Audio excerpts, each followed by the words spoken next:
Here come the corn.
All right, joining me now is LSU forward Ladazhia Williams. Ladazhia, no better way to go out and end your LSU career than with a national championship, the first in program history.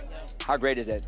It just feels so great. We're proud of ourselves and we're proud of the coaches, and we really just stuck together to pull this out.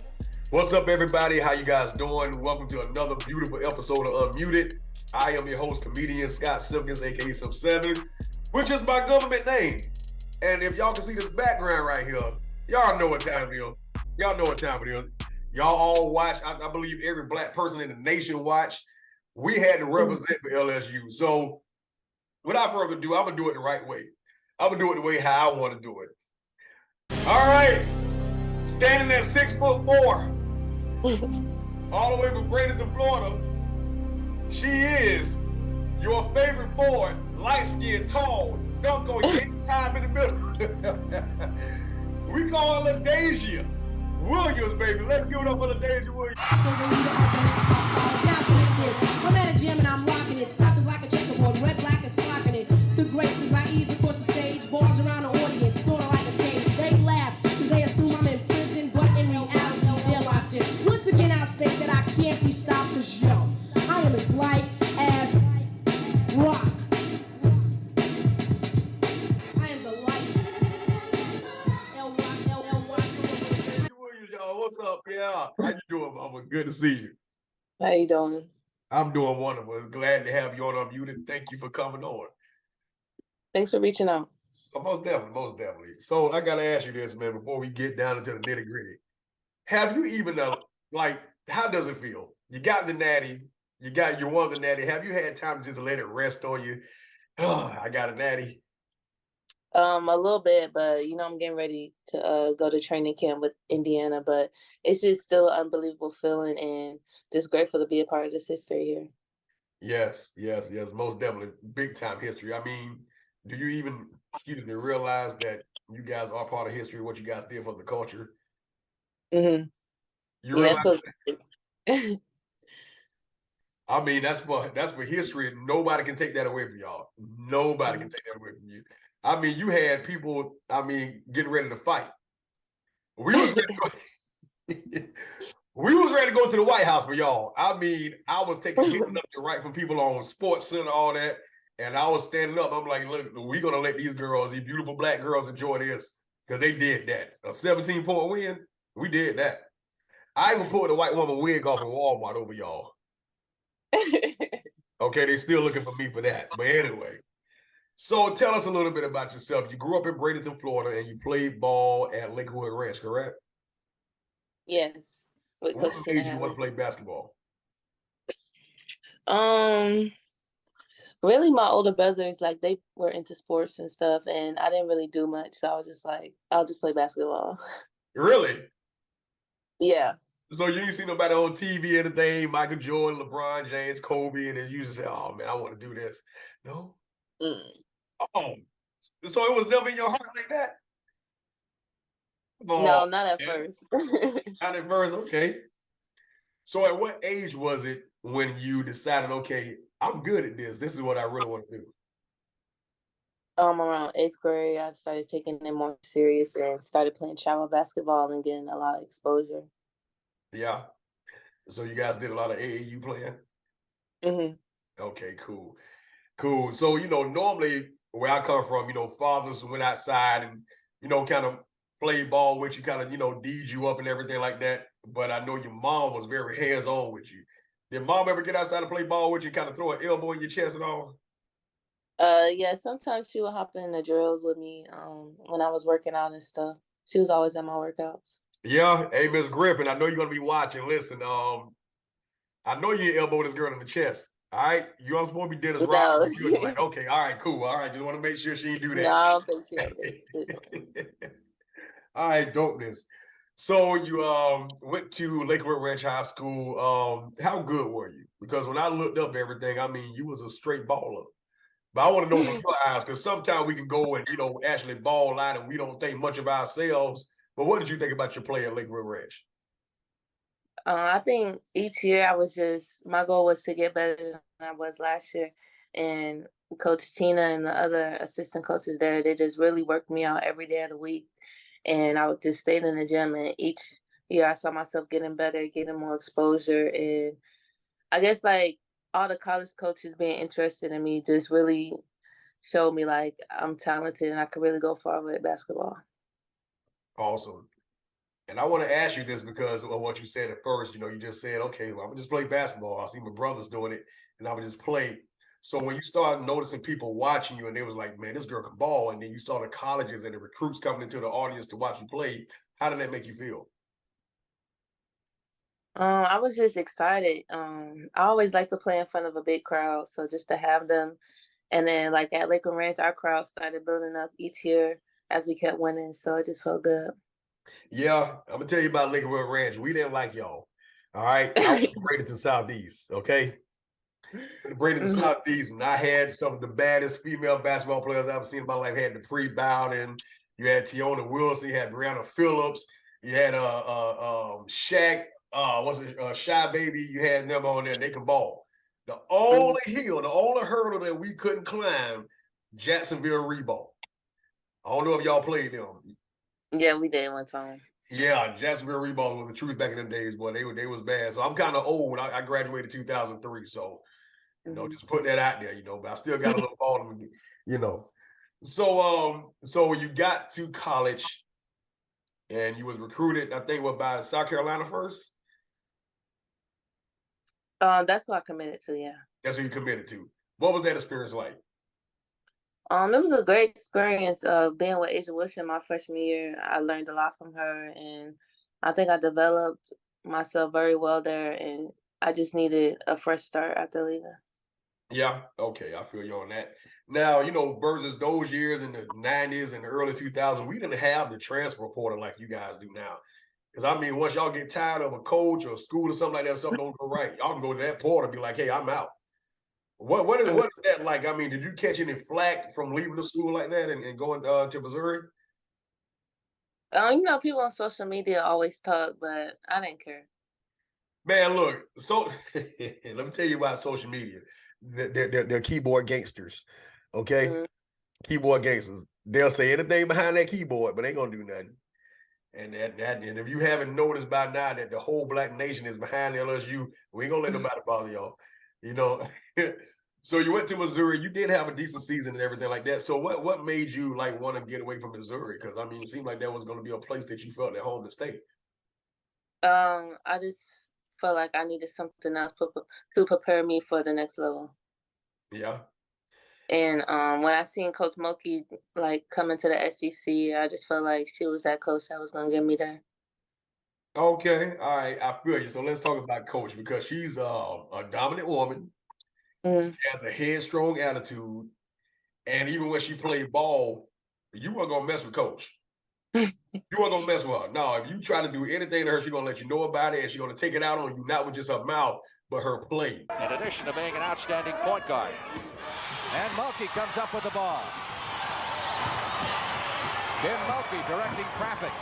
Pigtails and all as she flies down the court, drives the lane and scores. What a play. So with that being said, how hard was she on you guys? Because y'all did accomplish so much in such a little time. She had to at least be kind of like hounding y'all every day. Yeah, most definitely. She just asked of us what she knew we were capable of. So like every day she just pushed us and we pushed each other also. And she always wanted us to get better and not just to waste a day away. Yeah, that's dope. So how are y'all relationship? I mean, I know you're going now. You got drafted to the WNBA and all that good jazz. Congratulations on that. That's Thank huge. you. That's huge. Do you guys still like text and call each other now? Yeah, we still do. Some of us, they out doing interviews and stuff, but the few of us that are still on campus, we see each other and stuff. Yeah. So let's go to this whole NCAA tournament. When your game turned up, I had a comedy show, right? I had a comedy show, and I forgot what night it was, but it was on a Friday night, and you guys was playing. Oh my God, come on, Scott! Y'all playing. Y'all came from behind, and I was watching. I didn't even go on stage until that game was over. Virginia Tech. Huh? Virginia Tech. Yeah. I was watching. I had on my hat. They were like, "Scott, you ready?" I'm like, "No, I gotta watch this." And I was standing there pacing back and forth because y'all was down at halftime. I'm like, bro, they're gonna come back and win. I ain't worried about it. Good look here for Poole. She got it. Morris gets it inside. Williams denied by Kitley. Reese on the follow. No foul called. Williams able to finish through the contact. Well, no, but it's my children's tactic when they're not looking at me and saying what they want to say under their breath. And it's working. Williams bangs inside and finishes again. Morris slinks through. Morris gets denied by Kitley. Williams has it stripped, but Reese is there for the foul. 9 of 31 from 3 in this game, 29%. Kitley, it looked like she got banged, no call. Stolen by LSU, and that on the back of a massive fourth quarter. LSU is headed to the national championship game for the first time in program history. Everybody that was at that show, and it was over 100-some odd people at that show, forget the comedy show. We want to see these black girls win. Also, we was rooting for South Carolina. We wanted to see y'all and Don Staley go head-to-head. We wanted to see that. But we was at that comedy show, and we was ready to see y'all win. And boy, when I saw y'all win, I got on that stage and I lit it up. I lit it up. So I want to ask you, when you guys like get down and you see that, you know what I'm saying, okay, we got 5 minutes left to make something happen. What is that huddle like? I think we do a good job at leaning in and leaning on one another, and we calm each other down really, and we just tell each other like we got this. We instill confidence, and we know like sometimes you're just gonna have to fight, and that's just part of the game. Sometimes the other team go on runs, and then we go on our own run. But what is that moment during the game that y'all know that, hey, look, we got this? I think all of us, like the people down on the floor and even the people down on the bench, were very vocal with one another, and we asked the bench like, "What do y'all see that we need to get done?" And they give us input, and all the coaches are really active in the huddles, and I think we just really lock in. That's dopeness. Yeah, we know when y'all lock in, y'all start putting in threes and start elbowing people in the chest, and you know, the ref don't see it. We see it because we slow it down on our iPhones and stuff. And it was one time you grabbed a rebound. Now you're not. I watched you play. You're not very intimidating, if you will, with the attitude and all like that. You're very soft-spoken. You carry yourself very well.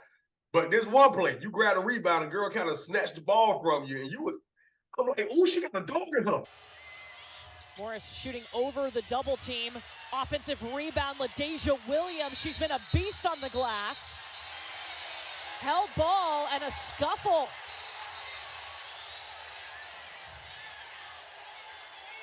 Ladazhia Williams and Samara Spencer got into it.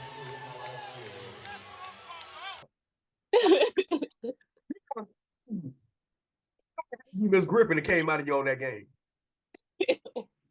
You know what I'm saying? So, like, you guys are made up of dogs, and y'all had, like, you had 1 year with them. Did y'all actually believe when y'all got there that, hey, we can take this to the next level and actually win the title? I think for me personally, after the Elite Eight, I was hyped up. I was like, man, we finna get a ring. Like, I was ready. Yeah, and your play definitely showed that. Your play definitely showed that for sure.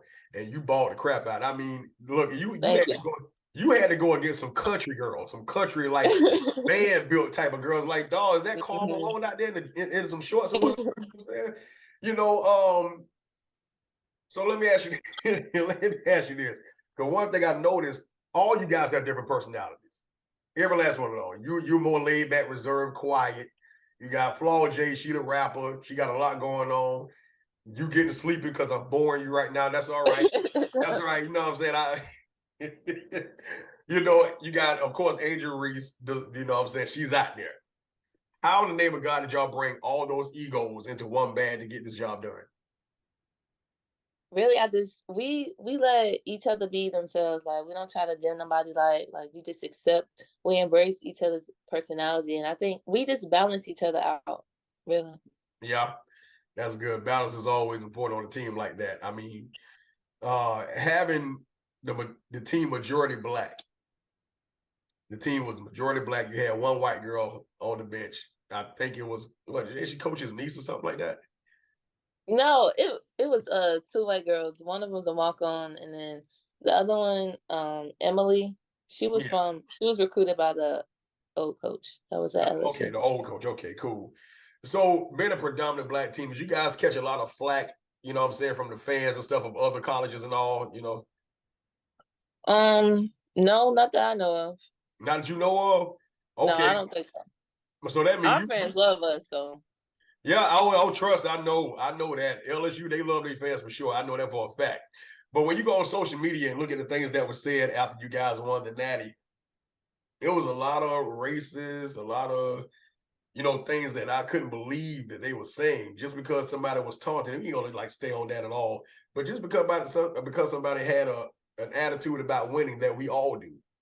You know, you played ball all your life. I played ball. It comes with trash talk. It comes with I'm better than you. You're not better than me. You can't guard me. I can't guard you. However, it's on both sides. Why do you think that you guys caught a lot of flack? Not only just because of the gesture that Angel Reese did, but because y'all beat Iowa. And just be honest. I don't know. I didn't really see too much of the comments that were said, but I just think like people, they not used to like women bringing that, you know, attitude with them. Like we like to hoop and we like to let you know that we hooping on you. Like we like to let you know, like even though you're gonna feel it, you're gonna hear it too. Right. But I didn't really see none of the racist comments really. I know they was doing a big issue about Angel doing the "you can't see me" thing, but right. Yeah, that's dead and gone. We're gonna focus on you, you know what I'm saying, and your part in the squad. But let me tell you like this, man. Your play in the national game was so out of this world that I don't even think people even realize what you did. You had 20 points. Thank you. You had 5 rebounds, and you didn't let that paint get stale. Motorcycle in front of the car, behind the bus, 2 on the side with machine guns. We had a helicopter above the bus. It was one of the... I'm 23, Dee's 21, so we're the young ones. And we're playing against Lisa Leslie, and we're playing against Dawn Staley and Cheryl Swoops. And we would whoop their... every scrimmage. We would just kill them every scrimmage, and we were like... Sonano in with those 2 fouls, as Rebecca mentioned. Here's Koa, the runner is short, followed up by Johnson. Another chance for Carson. She dumps it down, and Williams lays it in. Big second... You kept the action going in the paint, man. So, like, in order to have that type of dominant game and that dominant stature, did your brothers like kind of train you how to be like that down in the paint? No, not really. I guess just learned that throughout my years of college, just being strong with my moves and just moving with a purpose in the paint. Yeah, your shot is sweet like gravy. I mean, look, anytime they dish you the ball, all you just stand at the top of the key and just flick it, and it's done. And you'll run back up the court like it was nothing. You know what I'm saying? Like you're like, hey, look, this is what I do. This is what I do. You feel me? That's all good. Well, all right. So when that clock hit 0 and the confetti came down, what was your first thoughts? Man, really, I was excited before the game even ended. Honestly, we was. Okay, trust. Hey, Jimmy, roll the tape because we got you doing the gritty half court. Morris has to get it across. Man, I'm like, this girl is the clock ain't even out yet. You already put it. It was like we had a late huddle at the end of closing to the end of the fourth quarter, and we was just all in the huddle, just like smiling at each other. Like we was like lock in, like the time not over yet, but we just had that feeling like we just did it. Like it was just so unbelievable, but it was I just couldn't believe it, really. Like we never imagined this. We was really just taking the season just game by game. We never looked too far ahead, and I was just so proud of everyone. Right. Yeah, we're proud of you guys as well, man. And we're gonna help you do a little bit better gritty than what you was doing because you was overly excited. But I'm like, oh, I say, dang, she ain't hit it on me, but she doing it though. She doing it though. But yeah. So after you guys won, now I will ask this: did y'all really want to go to the White House after the president's wife said what she said, the first lady? Did everybody have that same? I didn't care. You didn't care? But they was doing all that, but we knew like they wasn't bringing that other team on. Yeah. We wasn't having that though. Yeah, because that's not how it's supposed to go. That's not how it's supposed to go. Oh, the winner goes. That's how it always have been. The winner goes. The loser stay home. Next time y'all win, you go on. Now let me ask you this, and I want your honest opinion. Let's say if LSU had a loss that game to Iowa State, would you have gone on to the WNBA or would you have stayed for another season? No, I don't have any more years left. This is my real last year. Oh, this is already my extra year that I took. Oh, 5 years then. Okay. My 6. 6 years. That's how long you can stay? Well, I had a redshirted 1 year, and then this was my COVID year that I used. Y'all had a COVID year y'all can use? Mm-hmm. All right, that's dope. I wonder why my job ain't let me do that. That's dang, okay. All right, so you're already in there. Now, all right, so you got your natty, you pointing up to the ring finger, you made your mom proud, everybody in Bradenton going crazy, bananas and all like that. I'm at work because that's exactly where I watched the game. And listen, I apologize to my job when y'all watch this. I was, sneaking and watching the game on my phone instead of doing my job. I had to. This was history in the making because I knew y'all were going to blow them out. But after everything was over and you went home and you had in the back of your mind, okay, I won a natty, taking a picture with my trophy, and now I got to go for the draft. What was those emotions like? I was like, dang, like everything is just happening so fast. The season is over. I was kind of sad the season was ending for real, but just also happy that we just won everything. But it's been moving pretty fast for me, but I'm excited and ready for the future. Okay. I got to go here, though. What was the feelings of you waiting? Because I know draft night is very important. You got on your Sunday's best, some of you got on your prom best. You got on when to go out with the date for the first time dress. All y'all dressed different for that draft. So it was kind of like, which way is she gonna go? And I saw your outfit that you had. I'm like, okay, all right, we ready for the world on this one. So what was the anticipation like? Was it heavy, or was you trying to metal it loud, or what? I was kind of just like dang, like I'm just ready to hear my name. Right. But I was just every commercial, I was just like, like hurry up with this commercial. Like I guess I was anxious. Oh, of course, very, very anxious. So how did it feel when you heard your name called? I actually seen a tweet on my phone before it popped up on the TV screen. So I was running around with my phone, showing everybody. That is dope, man. That is dope. We got a little footage of you, getting excited. Roll it, Jimmy.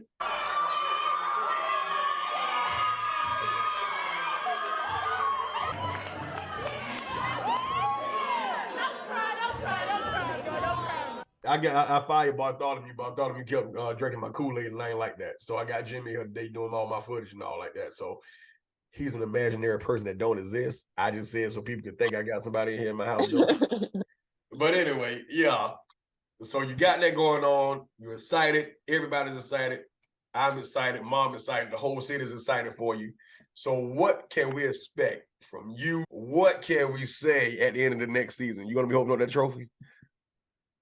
I hope so, but I'm getting ready for training camp. Training camp like 2.5 weeks long, and then hopefully I make it through there and officially be part of the team, and then the season starts sometime up in May. Right, but here's the thing: there's no such thing as you hope you're gonna make it. You're gonna make it. You've battled this far. You came this far. You got your natty. You did a gritty in the middle of the court. You got drafted. We all saw it. You're gonna make it. We're praying for you. We got you. Thank you. We got you for sure. So last but not least, your mom. I know your mom is proud. Mm-hmm. What do you want to do for her when you get that first big old check? I will still have to save it for a while now. WNBA ain't making that much money, but hopefully get her a new house. Yeah. I see that. Oh man, I kind of forgot about that though. The NIL versus. Did you have an NIL deal before you left? Yeah, I had a few with LSU was real active with that. Yeah, okay. But is it like, is something that's kind of new now, like it's been around for like maybe 4 years, if I'm not mistaken, maybe 3 years. But like I know some college students are making more than they would if they actually go to the WNBA right now. Is that something that you thought about? It's just all about like how involved you are with social media. And Angel, she has a real big personality, and she's the highest paid like athlete for NILs right now. So that's just proud of her for that. Right. Yeah, I know they was on the pivot and they was talking about it.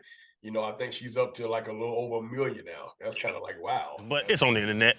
Y'all making bread. I heard 700,000 from one of y'all. Your numbers weren't really out there yet, fully. Like, man, price went up. The prices went through the roof. National championship prices. Not today's price. y'all are babies sitting on 7 figures. That's dope. You got a lot of men that comes on those sports apps, Sports Center on Facebook, this, that, and other. They talk a lot of noise about women's basketball. See, I know in their mind, they think they're going to do this. No time, no friendship, no love. You say don't touch you. I can't touch you no more. But really, if they played y'all for real, this is going to happen. They're going to get dumped on. Come on, bro. Let's go. Come on, You know what I'm saying? So what would you say to those men that always got something negative to say about women's basketball? I mean, we play against men every day in practice. We have men practice players, so they struggle to play against us to keep up with us. So if they think they're gonna be doing all that on us, y'all got another thing coming. But I think some women like to be the underdogs. Just at the end we could have that gratifying feeling of proving somebody wrong. But I don't let it get to me. Like, I don't care about it. Everybody gonna have an opinion about something. All the time. And I'm telling every dude now that watches this, say, look, I'm pretty sure you can't beat her because you still can't beat me. I still got to look at it. I got like 1.5 years left in my knees.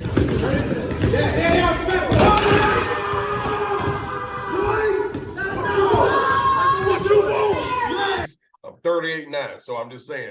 And when I turn 40 next year, I'm done with it. Y'all can have that. But listen, Ms. Williams, nothing but success to you. nothing but success to your full career. You're going to make it. You're going to make the team. And we're praying for you. Everything's going to turn out fine. I promise you that. The whole city of Bradenton, Florida is behind. Everybody, like LSU, everybody that watch you on TV is behind you. And you're going to make it, most definitely. So I really appreciate you coming on to Unmuted. Thank you so much. You didn't have to do it, but you did. You're tired. You yawned like 3 times. And I appreciate it though, man. But you're a very nice person. No problem. Keep that. Keep God first. Every dream that you can even think of is going to be possible. You're going to be able to obtain it, okay? Thank you. All right, guys. There you go. It. Miss Williams. Peace. Have a blessed one. Hey, what's up, everybody? This is your boy 77, man. Thank you for watching this interview. Thank you for subscribing, liking, and commenting on this channel.